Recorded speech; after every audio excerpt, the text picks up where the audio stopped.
Stephanie here from HMO Heaven again. I'm not going to subject you to my singing for the second week in a row.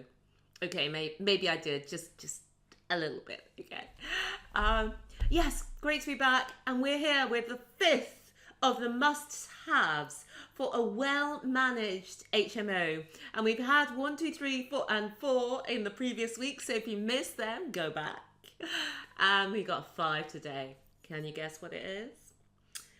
Well, as you know, this is part of our HMO Tips series where we bring you the 360, the behind the scenes in our business, and the little things that make the big impact.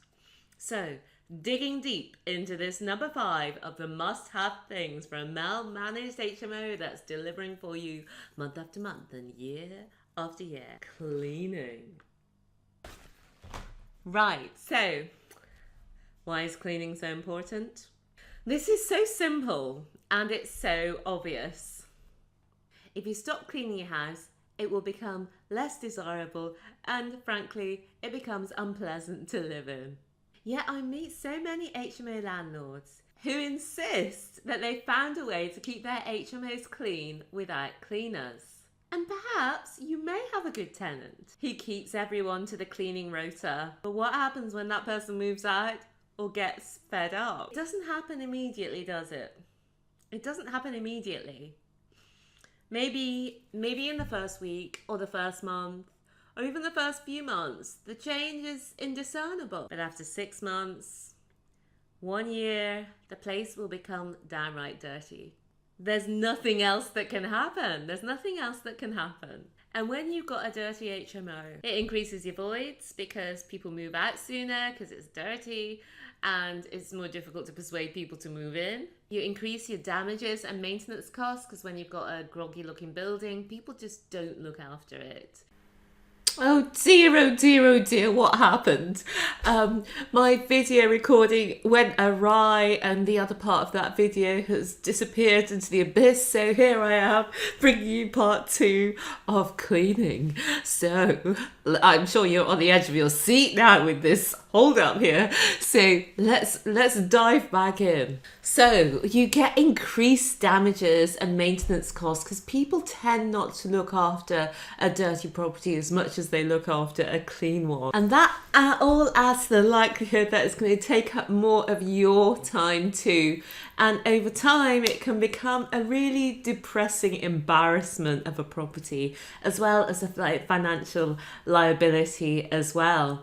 So I'll just show you a couple pictures here so you can get an idea of what I'm talking about.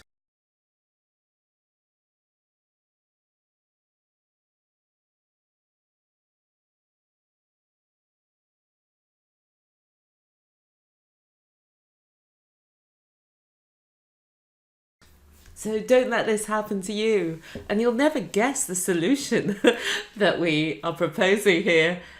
Yeah, it's a cleaner.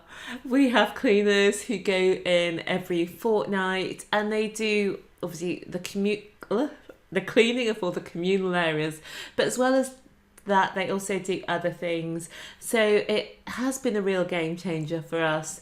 They'll alert us to any issues, whether it's recycling or the use of fake tan, or whether a light bulb's out. It really means we can keep on top of the little things that prevent the big things from happening.